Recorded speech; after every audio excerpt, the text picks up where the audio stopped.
প্রিয় দর্শক, চলুন শুনে আসি। তিনবারের সাবেক প্রধানমন্ত্রী বেগম খালেদা জিয়া মারা গেছে। উনি আরও 10 দিন আগে মারা গেছে এমন তথ্য এই লোকে দিচ্ছে। 10 দিন আগে মারা গেছে, আজকে ডিপ ফ্রিজ থেকে বাইর করা হয়েছে। অনুমতির অপেক্ষা ছিল। খালেদা জিয়া 10 দিন আগে মারা গেছে। প্রিয় দর্শক, চলুন তাদের ভিডিওটা দেখে আসি, তারপর আলোচনা করবো ইনশাল্লাহ। আসসালামু আলাইকুম। অত্যন্ত দুঃখের সাথে আপনাদের জানাচ্ছি, দেশনেত্রী বেগম খালেদা জিয়া মারা গেছেন। ইন্না লিল্লাহি ওয়া ইন্না ইলাইহি রাজিউন। কিছুক্ষণের ভেতরে আপনারা সংবাদ মাধ্যমে তার প্রচার দেখবেন। ওনার ভেন্টিলেটর খুলে ফেলা হয়েছে এবং উনি মারা গেছেন। এবং আমার যা ভিডিওতে আমি বলেছিলাম এর আগে যে 48 ঘন্টা পার হবে না ওনার মৃত্যু ঘোষণা আসবে, কারণ এটা আরেক মেটিকুলাস ডিজাইনের অংশ, পরিকল্পনা, আই হ্যাভ এ প্ল্যান। সেটার অংশ হিসেবে তার যাবতীয় যত কার্যাদি ছিল, বিভিন্ন সভা অ্যাটেন্ড করা, তারপর ওসমান হাদির কবর যাওয়া, তারপরে আপনার এই যে ভোটার আইডি করা, তারপরে নমিনেশন কনফার্ম করা, সমস্ত কিছু অফিসে যাওয়া, সবকিছু কনফার্ম করে এখন ওই ভেন্টিলেটরটি খুলে ফেলা হয়েছে এবং মৃত্যু ঘোষণা আসবে। এটা আমি মানতে পারছি না, sorry to say. Khaleda Zia উনি কষ্ট পেয়েছেন, উনি অনেক কষ্টের ভিতরে ছিলেন এবং শেষ পর্যন্ত অনেক চাপ দিয়েছিলাম যে ডাক্তারের নামগুলো ঘোষণা করার জন্য, এবং ডাক্তারের নামগুলো ঘোষণা করা হয়েছে কয়েক ঘন্টা আগে, দেখেছেন, এবং আমার স্ট্যাটাস আপনারা দেখেছেন যে ডাক্তারের নাম যেহেতু ঘোষণা করা হয়েছে, দ্যাট মিনস শেষ পর্যন্ত খালেদা জিয়া ভেন্টিলেটরটি অফ করে দেওয়া হলো। অতএব খালেদা জিয়া মারা গেছেন, ওনার জন্য আপনারা দোয়া করবেন। আমাদের দেশের জন্য উনি অনেক ত্যাগ করেছেন, উনি অনেক সংগ্রাম করেছেন। ওনাকে কাছ থেকে সেই ছোটবেলা থেকে দেখেছি। ওনারা পাঠানো নুনতা বিস্কিট দিয়ে নাস্তা করেছি তারকের সাথে বসে। সুতরাং খালেদা জিয়ার সাথে অনেক স্মৃতি আছে আমাদের। আল্লাহ ওনাকে জান্নাতুল ফেরদৌস দান করুন। দেশের একজন বরেণ্য ব্যক্তিত্ব মারা গেলেন, একটি অধ্যায়ের সমাপ্তি ঘটল এবং আমি যতটুকু জেনেছি 3 দিনের শোক ডিক্লেয়ার করা হবে, আমি যতটুকু জেনেছি। তবে উনি যে মারা গেছেন এটা আমি সুনিশ্চিত হয়েছি।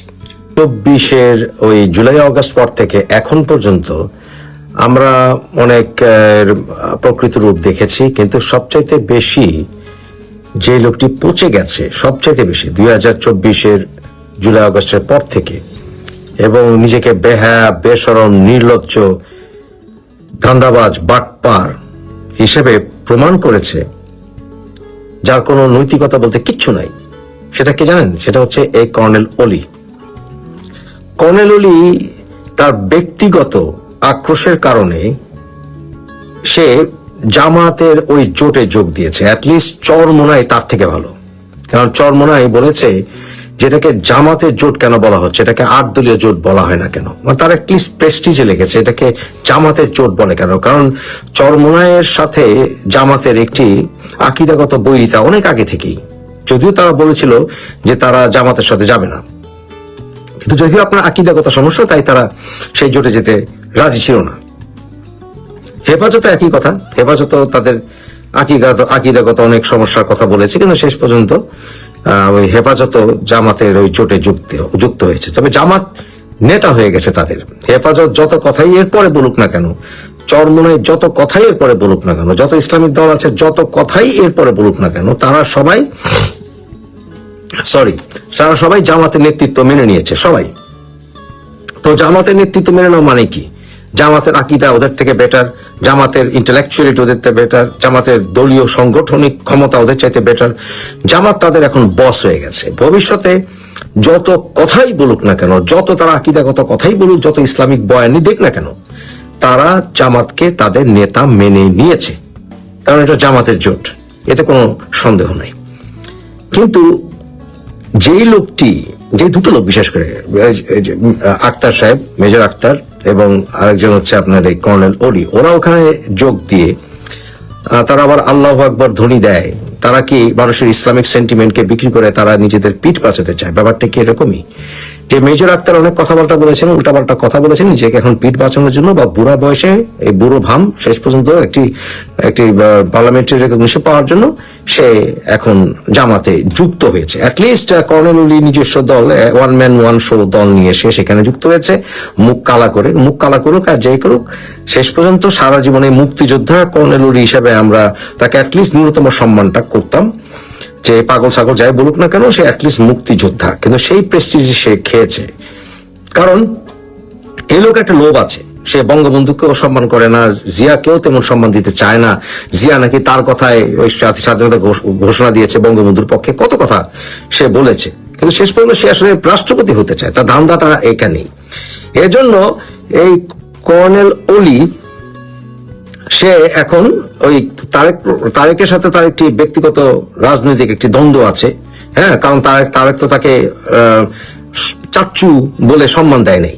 এই জন্য সে এখন ব্যক্তিগত আক্রোশ থেকে এই জামাতের কাছে আত্মসমর্পণ, জামাতের জোটের কাছে আত্মসমর্পণ করেছে। তোর জীবনের 16 আনাই মিছা রে কর্নেল অলি, জীবনের 16 আনাই মিছা। প্রথমত বিএনপির আমি যথেষ্ট সমালোচনা করি, আপনারা জানেন আমার প্রিয় দল, তারপরে ব্যক্তির চেয়ে দল বড়, দলের চেয়ে দেশ বড়। এই জন্য আমি মনে করি যে তারেক রহমানের সাথে বেটার ক্যান্ডিডেট আমাদের হওয়া উচিত ছিল প্রাইম মিনিস্টার, বা নেভার দিলে যখন দলীয় ইস্যু এসে দাঁড়াবে তখন প্রয়োজনে আমি বিএনপির পাশেই থাকবো, কিন্তু আমি কোনো অবস্থাতে নিজেকে জামাতের কাছে আত্মসমর্পণ করবো না, no way, under any circumstances. অনেকগুলো কারণ আছে, আমার যেমন ব্যক্তিগত কারণ আছে। আমি মনে করি যে বাংলাদেশকে পার্শ্ববর্তী দেশগুলোর সাথে, রাষ্ট্রগুলোর সাথে সুসম্পর্ক রাখতে হলে এবং আমরা ইকুয়াল ডিগনিটি নিয়ে, সমমর্যাদা নিয়ে থাকতে হলে আমাদেরকে অবশ্যই BNP is far better option than Jamaat. এটা আপনারা সবাই স্বীকার করবেন, ফার বেটার অপশন। কারণ আমরা 24 আওয়ার্স পার্শ্ববর্তী দেশের সাথে একটা বৈরী অবস্থায় থেকে এবং তাদের সঙ্গে শত্রু ভাবাপন্নতা রেখে আমরা বাংলাদেশ চলা, সারাক্ষণ একটা টকবগে অবস্থা, সারাক্ষণ লাফালাফি জেহাদি জোশে থাকার এটা কোনো মানে থাকতে পারে না। হ্যাঁ, ইন্ডিয়া আমাদের সাথে অনেক রকম বৈরী আচরণ করেছে এবং তার জন্য আমাদের ন্যায্য যে হিস্সা এবং ট্রেড ব্যালেন্স সহ অন্যান্য কিছু, আমাদের বর্ডার কিলিং, নদীর পানি, অনেক ইস্যু আছে, কিন্তু সেই ইস্যুগুলোতে আমরা অবশ্যই নিজস্ব প্রেস্টিজ বজায় রেখে আমরা জিয়া রহমান যা করেছিলেন, বঙ্গবন্ধু যা করেছিলেন, সেইভাবে আমরা সেটাকে ব্যালেন্স করে এগোবো, কিন্তু সারাক্ষণ জেহাদির জোশে থাকবো না। সুতরাং জামাতকে ভোট দিয়ে সারাক্ষণ আমাদের জেহাদির জোশে থাকতে হবে, এই জেহাদির জোশে ভাই আমি থাকতে চাই না। সুতরাং সেই ক্ষেত্রে BNP is far far better option than Jamaat. দ্বিতীয়ত হচ্ছে BNP is a pseudo secular দল। বিএনপি সম্পূর্ণ সেকুলার দল না, সিউডো সেকুলার দল। বাংলাদেশে তারা ইসলামকে একটি ইম্পর্টেন্ট ইস্যু মনে করে এবং সেই ক্ষেত্রে বিএনপিকে মেনে নেওয়া যায়, তবে অবশ্যই কোনো অবস্থাতেই আপনি জামাতকে মেনে নিতে পারবেন, কারণ জামাত 1971 সালের কোনো কিছুতেই তারা গণতন্ত্রে আসলে বিশ্বাস করে না। তারা যদিও এই পলিটিক্যাল একটা পার্টি, পলিটিক্যাল সে আইয়ুব খানের মধ্যে একটা পলিটিক্যাল পার্টি হিসেবে তারা কাজ করছে, এর আগে তারা একটা প্রেশার গ্রুপ, একটা মুভমেন্ট, একটা আইডিওলজিক্যাল মুভমেন্ট হিসেবে ছিল, কিন্তু তারা আইয়ুব খানের প্যাদানি খেয়ে শেষ পর্যন্ত একটা দলে পরিণত হয়েছে। বাট নেভারদিলেস তারা আসলে গণতন্ত্রে বিশ্বাস করে না, তারা খেলাফতের একটা বিকৃত আইডিয়ায় বিশ্বাস করে, মধুদবাদে তাদেরকে সমর্থন করার প্রশ্নই উঠতে পারে না। তারা যতই এই হিন্দু মঞ্চ এগুলি করুক না কেন, তারা আসলে বেসিক্যালি মানুষের সম অধিকারে বিশ্বাস করে না। তাই অবশ্যই সেই দিকটা হলো বিএনপি একটা বেটার অপশন।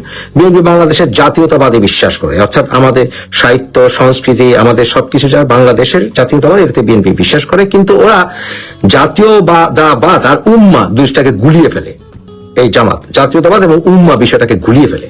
এই জন্য আমি কোনো অবস্থাতেই জামাতকে সমর্থন করতে পারি না। আমার আইডিওলজিক্যাল ইস্যু আছে, ক্ল্যাশ আছে, দরকার হলে ঘরে কোনায় বসে থাকবো, তবু জামাতকে আমি সমর্থন করবো না। যদিও আমি বলেছি সব দলে, আমাদের ছোট্ট একটি দেশ, সব বলে আমাদের বন্ধু বান্ধব আছে, জামাতেও আমার ভালো অনেক বন্ধু বান্ধব আছে, জামাতে অনেক ভালো মানুষ আছে। আমি বলবো না জামাতে সবাই ক্রিমিনাল, সবাই খারাপ, কিন্তু এটা আমার আইডিওলজিক্যাল স্ট্যান্ড। কিন্তু এই কর্নেলের কোনো আইডিওলজিক্যাল স্ট্যান্ডই থাকলো না। এখন বলতে পারে যে আগেও তো আমরা দেখেছি বিভিন্ন মুভমেন্টে আওয়ামী লীগের সাথে জামাত এসছে, আমরা দেখেছি এরকম খালেদা জিয়ার বিরুদ্ধে, আবার দেখেছি খালেদা জিয়া তো সরাসরি জোটই করেছেন, কিন্তু আমি জোট করলে দোষ কি? এই কথা সে বলতে পারে। দোষটা এখানেই যে তারা খালেদা জিয়াকে নেত্রী মেনেছিল এবং শেখ হাসিনার সঙ্গে যখন খালেদা জিয়ার বিরুদ্ধে মুভমেন্ট ছিল তখনও জামাত তাদেরকে, অর্থাৎ শেখ হাসিনাকে নেত্রী মেনেছিল তাদের জোটের কিন্তু বা মুভমেন্টের। কিন্তু কর্নেল অলি তো জামাতের জোটে, জামাতের নেতৃত্বে গিয়ে ঢুকেছে। তো কর্নেল অলির ওস্তাদ নেতা হলো বর্তমানে জামাত। জামাত কিন্তু এখনো আর এক্সপ্লিসিটলি 1971 সালের জন্য ক্ষমা চায়নি। জামাত ইনিয়ে বিনিয়ে আমাদের মাফ করে দিয়ে হ্যানত্যান বলে কিন্তু পাশ কাটিয়ে গেছে। এখনো তাদের ওই সকল নেতাদেরকে, যেমন ধরুন মতিউর রহমান নিজামী, আলী হোসেন মুজাহিদ, গোলাম আজম, এদেরকে তারা এখনো পীর আউলিয়া মনে করে। সুতরাং তাদেরকে যারা পীর আউলিয়া মনে করে, তাদের বিরুদ্ধে কর্নেল অলি যুদ্ধ করেছিল। সুতরাং তার 16 আনায় মিছা, সব শেষ। কর্নেল উনি এভরিথিং ইজ ফিনিশড। এই বুড়া ভাম শেষ বয়সে চেয়েছিল রাষ্ট্রপতি হতে অথবা সে সংসদের সদস্য হতে। এই লোকটা আসলে যেমন মক্কায়ও চোর থাকে না, মক্কায়ও চোর আছে, ঠিক একই হিসাবে এই মুক্তিযুদ্ধের ভিতরেও ব্ল্যাক শিপ আছে। এই লোকের একটা ব্ল্যাক শিপ। নেভারদিলেস, এখন আসুন শেষ বিষয়, সেটা হচ্ছে যে তারেক রহমানের ব্যাপারে আমার অবস্থান। তারেক রহমানের ব্যাপারে আমি বলেছিলাম, অনেক রকম সমালোচনা তাকে করেছি, ভবিষ্যতেও করব। আমি মনে করি বিএনপি আমাকে সে অধিকার দেবে, এবং শহীদ রাষ্ট্রপতি জিয়াউর রহমান আমাদেরকে শিখিয়ে গেছেন ব্যক্তি চেয়ে দল বড়, দলের চেয়ে দেশ বড়, গণতান্ত্রিক অধিকার দলের ভেতরে থাকতে হবে, এবং তাদেরকে সেই সহিষ্ণুতা সহ্য ক্ষমতা থাকতে হবে, এবং আশা করি সেই পশ্চিমা দেশগুলো থেকে সেটা শিখে এসছে। কিন্তু দেশের স্বার্থে, দলের সাথে আমার যদি কোনো অপশন না থাকে, তাহলে তো অবশ্যই যদি দলীয় সিদ্ধান্ত হয়েই থাকে তারেক রহমানই প্রাইম মিনিস্টার, তার সেই ক্ষেত্রে আমি তার সমালোচনা করবো ঠিকই, কিন্তু এটাও মেনে নেব যে Tarek is far better option than অবশ্যই এই জামাত। আমি কর্নেল অলির মতো বিট্রে করে আমি অন্য কোনো দলের মধ্যে গিয়ে নিজেকে ডুবিয়ে দেব না, বিশেষ করে স্বাধীনতা বিরোধী দলের দিব না। এবং আরেকটা বিষয় হচ্ছে, সর্বশেষে আমি মনে করি যে আওয়ামী লীগকে রাজনীতি করার অধিকার ফিরিয়ে দিতে হবে। আওয়ামী লীগ কেন, যে কোনো দলে যারা অন্যায় করবে তাদের সুবিচার হতে হবে, নিউট্রাল, এরকম পাতানো, লোক দেখানো, পলিটিসাইজড বিচার নয়। একটা ফেয়ার ট্রায়াল হতে হবে সবাইকে, এবং ফেয়ার ট্রায়াল দিয়ে আওয়ামী লীগকে রাজনীতি ফিরিয়ে আনা প্রয়োজন, এবং রাজনীতিতে ফিরিয়ে এনে গণতন্ত্রকে একটা ইনক্লুসিভ নির্বাচন হওয়া উচিত ছিল, যেটা আমি জানি না এখন আর উপায় আছে কিনা, বা নির্বাচনটা আদৌ যদি হয় সেটা সম্ভব হবে কিনা, বা এই সরকার একটা টালমাটাল অবস্থায় পড়তে পারে যদি আওয়ামী লীগকে রাজনীতিতে ফিরিয়ে না আনে। সুতরাং আওয়ামী লীগকে রাজনীতিতে এবং বহুদলীয় গণতন্ত্র, যেটা জিয়াউর রহমানের স্বপ্ন ছিল, বহুদলীয় গণতন্ত্র ফিরিয়ে আনতে হলে BNP is the only option between Jamaat and BNP. কারণ জামাত বহুদলীয় গণতন্ত্রে বিশ্বাস করে না, জামাত আসলে গণতন্ত্রে বিশ্বাস করে না। সুতরাং এই দলটিকে ট্রাস্ট করার প্রশ্নই ওঠে না। ইউরোপিয়ান সময়টা সে যত তারা ইনকিলাব জিন্দাবাদ যত কিছু বলেন না কেন, বাংলাদেশে ভাই ওদেরকেও যে আমি মেনে নিতে পারবো না, হেফাজতের ওই মামুনুল হক হবে আমাদের ফরেন মিনিস্টার, আর চুম্বন হিরো আমাদের শফিক সাহেব উনি হবেন প্রাইম মিনিস্টার, অথবা এই কর্নেল অলি হবে রাষ্ট্রপতি, অথবা চরমোনাই হবে আমাদের ধর্মমন্ত্রী, এগুলো মেনে নিতে পারবো না ভাই। এগুলো ধর্মের নামে অপব্যাখ্যা, অপশক্তি। আমি এদেরকে কখনোই নেতা হিসেবে মেনে নিতে পারবো না। আমি কর্নেল অলির মতো স্পাইনলেস কাওয়ার্ড না, কারণ আমি এগুলি আমার নীতি বিরুদ্ধ, আমি এটা করবো না। দরকার ঘরের কোণে বসে থাকবো, তাও ভালো। That's my position. But anyway, আমি আপনাদেরকে বলেছিলাম 48 ঘন্টার ভিতরে খালেদা জিয়ার মৃত্যু সংবাদ ঘোষণা হতে পারে। এখন যেহেতু ডাক্তারদের নাম সব চলে আসছে বোর্ডে কোন ডাক্তার ছিল, আমি অনেকবার চাপ দিয়েছি, আমি জানতে চাই কোন বোর্ডে কোন ডাক্তার আছে। এতদিন নাম বলেনি, এখন বলেছে এই জন্যই ডাক্তাররা সম্মিলিতভাবে বোধহয় সিদ্ধান্ত নিয়েছেন ভেন্টিলেটর খুলে দেওয়া উচিত। আমি আপনাদের বলেছিলাম 48 ঘন্টা যাবে না, এর আগের ভিডিওতে আমি তাই বলেছিলাম। 24 ঘন্টা পার হয়েছে, আর 24 ঘন্টা পার হতে পারে আমরা বোধহয় খালেদা জিয়ার মৃত্যু সংবাদ শোনার জন্য প্রস্তুত হওয়া ভালো। আল্লাহ ওনাকে জান্নাতবাসীর জন্য করুন, ওনার সমস্ত গুনাহগাটা মাফ করে দিন, এবং আমরা একটা স্বাধীন সার্বভৌমত্ব বাংলাদেশ টিকিয়ে রাখবো। 71-এর চেতনা আমরা কোনো মতেই ধূলিসাৎ হতে দেব না। ভালো থাকবেন। আর সব জাতীয় সংসদ নির্বাচনে মনোনয়ন জমা দেওয়ার শেষ দিন 29 ডিসেম্বর। তার আগে অনেক নাটকের মধ্য দিয়ে বড় দুটি জোটের খবর প্রকাশ হলো। সবশেষ খবর অনুযায়ী নির্বাচনমুখী দুটি ধারা তৈরি হয়েছে, একটি বিএনপি নেতৃত্বে, অন্যটি জামাতকে কেন্দ্র করে। বিএনপির সঙ্গে যুক্ত হয়েছে গণতন্ত্র মঞ্চের শরিক নাগরিক বিপ্লবী ওয়ার্কার্স পার্টি, নাগরিক ঐক্য, গণসংহতি আন্দোলন। এর বাইরে বাকি যেসব দল আছে তারা হলেন এনডিএম চেয়ারম্যান ববি হাজ্জাজ আর বিলুপ্ত বাংলাদেশ এলজেপি চেয়ারম্যান শাহাদাত হোসেন সেলিম ধানের শীষ প্রতীক নিয়েছেন। অন্যদিকে জামাত ইসলামী অনেক দিন ধরে ইসলামী দলগুলোকে নিয়ে জোট করার চেষ্টা করেছিল। এই দলগুলো হলো ইসলামী আন্দোলন, খেলাফত আন্দোলন, বাংলাদেশ খেলাফত মজলিস, নিজামে ইসলাম পার্টি, জাতীয় গণতান্ত্রিক পার্টি ও বাংলাদেশ ডেভেলপমেন্ট পার্টি। শেষ মুহূর্তের চমক হিসেবে সরকারি কিংস পার্টি বলে পরিচিত এনসিপি এবং কর্নেল অলি আহমেদের এলজেপি সেই জোটে যোগ দিয়েছে। গত 24 ডিসেম্বর গুলশানে সংবাদ সম্মেলনে কর্নেল অলি আহমেদের দল লিবারেল ডেমোক্রেটিক পার্টির মহাসচিব রিয়াদান আহমেদ বিএনপিতে যোগ দেন। সংসদ নির্বাচনে তিনি কুমিল্লার 7 আসনে বিএনপির প্রার্থী হচ্ছেন। বিএনপি জোটে জায়গা না পেয়ে শেষ পর্যন্ত অলি আহমেদ জামাতের জোটে যোগ দিলেন। অন্যদিকে ব্যাপক বিরোধিতা লাগিয়ে এনসিপির শীর্ষ নেতারা 30টি আসনের নিশ্চয়তা পেয়ে এই জোটে যোগ দিয়েছে। যদিও দলটির একাধিক সূত্র বলছে এনসিপি যে জামাতের সাথে জোট করবে সেটির আলোচনা শুরু হয়েছিল গত জুনে। একই সময় বিএনপির সাথে আলোচনা করলেও এনসিপির আহ্বায়ক বরাবরই জামাতের সাথে জোট করার পক্ষপাতী ছিলেন। দল থেকে পদত্যাগ করা একাধিক নেতা এই বিষয়টি হঠাৎ বুঝতে পেরে স্ট্যাটাস দিয়েছেন। পদত্যাগ করা দলটির নেতা তাজদুবা জাবিন তার পোস্টে অভিযোগ করেন, জামাতের সঙ্গে এই জোট কোনো আকস্মিক রাজনৈতিক কৌশল নয়, বরং এটি একটি সুপরিকল্পিত ষড়যন্ত্র। তিনি লিখেছেন, পুরো জুলাইকে নিয়ে রাজনৈতিক কৌশলের নাম করে তুলে দিচ্ছে জামাতের হাতে। তিনি আরো লেখেন, যেখানে এনসিপি কে জামাতের বি টিম বা অন্য দোকান বলা হয়, সেখানে আগে নিজের রাজনীতি প্রতিষ্ঠা না করে কেন ক্ষমতায় যাওয়ার জন্য জামাতকে বেছে নেওয়া হলো তা প্রশ্নবিদ্ধ। সাবেক তথ্য উপদেষ্টা মাহফুজ আলম পোস্ট দিয়ে বলেছেন, এই এনসিপির সাথে তিনি নেই। দর্শক, সরকার সমর্থকদের জোট গঠন নিয়ে এই যখন অবস্থা, তখন অন্তর্বর্তী সরকারের দুশ্চিন্তা অন্য বিষয় নিয়ে। সরকারের চিন্তা হলো অধ্যাপক ইউনূস যে ঐতিহাসিক নির্বাচনের ঘোষণা দিয়েছেন, সেই নির্বাচনে ভোটার উপস্থিতি আদৌ আশাব্যঞ্জক হবে তো, নাকি 1996 সালের 15 ফেব্রুয়ারি নির্বাচনের চেয়েও কম বা তার কাছাকাছি ভোট পড়বে। এমন আশঙ্কায় সরকারের পক্ষ থেকে ভোট দিতে মানুষকে উদ্বুদ্ধ করতে প্রচারণা নামার পরিকল্পনা করা হয়েছে।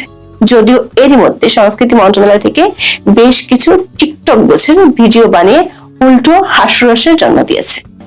দর্শক, অন্তর্বর্তী সরকার এই চিন্তা বাড়িয়ে দিচ্ছে কার্যক্রম নিষিদ্ধ থাকা আওয়ামী লীগ, বিশেষ করে দিল্লিতে থাকা দলটির সভানেত্রী শেখ হাসিনা। দর্শক, গত 12 মে থেকে সরকার নির্বাহী আদেশে আওয়ামী লীগের কার্যক্রম নিষিদ্ধ আছে। নির্বাচন কমিশন দলটির নিবন্ধন স্থগিত করে রেখেছে। সরকার দপ্তর থেকে বলা হয়েছে, আওয়ামী লীগ আগামী 12 ফেব্রুয়ারি নির্বাচনে অংশ নিতে পারবে না।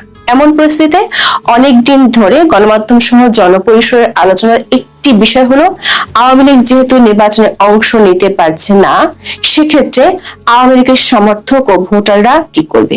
এমনকি সরকার সমর্থক এনসিপি নেতারা অভিযোগ করেছেন, বিএনপি ও জামাতের মধ্যে আওয়ামী লীগের ভোটারদের ভোট পেতে প্রতিযোগিতা চলছে। 28 ডিসেম্বর বাংলাদেশের সাবেক প্রধানমন্ত্রী শেখ হাসিনা তার দলের নেতাকর্মীদের উদ্দেশ্যে একটি অডিও বার্তা দিয়েছেন, যেখানে তিনি বলেছেন, আগামী নির্বাচনে আওয়ামী লীগকে অংশগ্রহণ করতে না দেয় দলটির ভোটাররা কি করবেন তা নিয়ে। শেখ হাসিনা দাবি করেছেন, আওয়ামী লীগকে নির্বাচনে অংশ নিতে দিলে আওয়ামী লীগ ভোটে জিতে যাবে, এই ভয়ে বাংলাদেশের অন্তর্বর্তী সরকার আওয়ামী লীগ ও ছাত্রলীগকে নিষিদ্ধ করেছে। তিনি বলেছেন, আওয়ামী লীগ নির্বাচনে অংশ নিতে চায়, কিন্তু আওয়ামী লীগকে নির্বাচনে অংশ নিতে দেয়া হচ্ছে না। আওয়ামী লীগ নির্বাচন বয়কট করছে না। দর্শক, বাংলাদেশের সংসদীয় গণতন্ত্রের ইতিহাসে 1991 সাল থেকে 2008 সাল পর্যন্ত 4টি নির্বাচন সবচেয়ে বেশি অবাধ, সুষ্ঠু ও নিরপেক্ষ বলে প্রায় সব মহলে বিবেচিত হয়। 1991 সালে আওয়ামী লীগ পেয়েছিল 30.1% ভোট।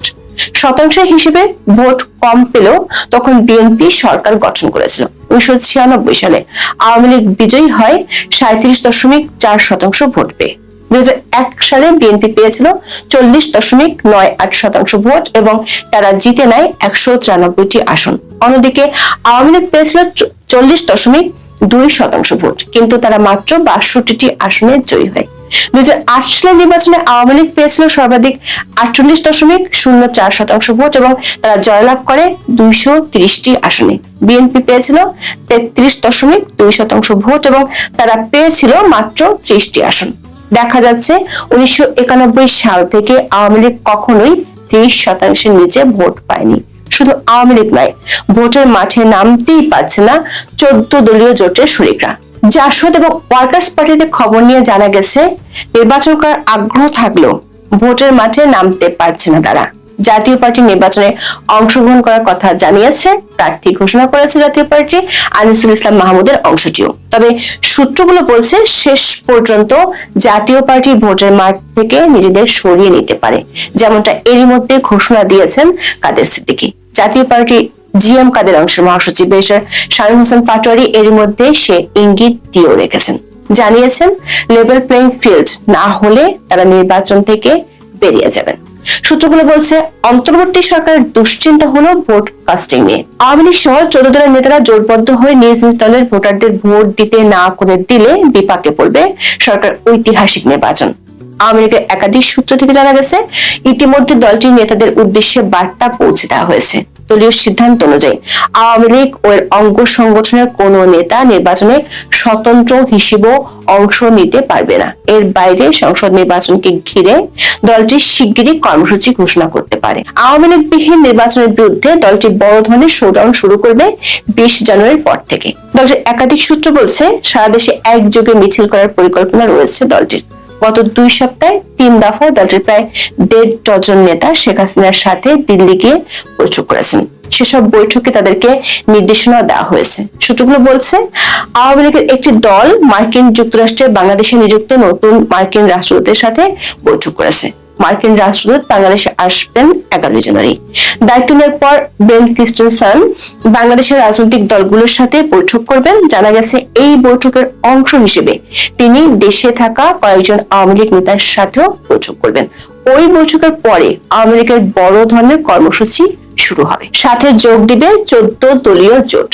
জোটের 3 জন নেতা বলেছেন, এর প্রতিবাদে নিজ নিজ দলের ভোটারদের ভোট না দেওয়ার প্রচারে নামবে ব্যাপকভাবে। আওয়ামী লীগের নেতাদের ধারণা, 15 জানুয়ারির পর থেকে ব্যাপক শোডাউন করতে পারলে আন্তর্জাতিক কমিউনিটিও নির্বাচন থেকে মুখ ফিরিয়ে নিতে পারে। এতে করে অন্তর্বর্তী সরকার নির্বাচন আয়োজন প্রশ্নের মুখে পড়বে। শেষ পর্যন্ত সরকার সমর্থক 2 জোটের মধ্যে সীমাবদ্ধ নির্বাচনে আদৌ ভোটারদের আগ্রহ কতটুকু থাকে, সেটাই হয়তো সামনের দিনগুলোতে বড় প্রশ্ন হয়ে দেখা দিবে।